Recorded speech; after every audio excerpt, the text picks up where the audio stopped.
Если бы мы были в мультфильме, то эти батареи оказались бы в красном цвете. Татарстанские дома начинают наполняться теплом. Только в Казани 70% социальных учреждений уже проветриваются без опаски для здоровья.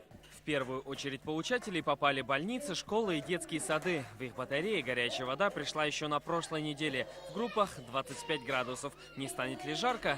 Тепло контролируется счетчиками погодного регулирования. Если даже дети надышали и температура батареи тоже достаточно нормальная для детишек, проветривается помещение, и дети опять в свежее помещение заходят.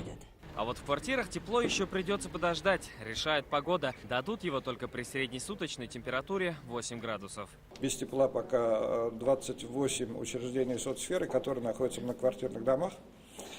Значит, им пуск тепла будет осуществлен вместе с домами. Мы дали задание, чтобы в первую очередь подключались именно эти дома. Но пока платить не за что, и из-за этого страдают медучреждения в многоквартирных домах. Здания в целом не относятся к социальным, а значит и тепло они получают, как все. Статья расходов бюджета по коммунальным услугам, квартплаты, очень значима. Поэтому я очень прошу, чтобы скорость отклика на любое обращение жителей была соответствующей взимаемой плате. В Елабуге отопительный сезон начался только сегодня. Тепло в квартиры и частные дома в местном департаменте ЖКХ пообещали дать в течение 2 недель. Социальные объекты, как и в Набережных Челнах, батареи начали греть с утра этого понедельника. Салават Ахмадуллин, Андрей Сантальцев, ТНВ, Елабуга, Казань.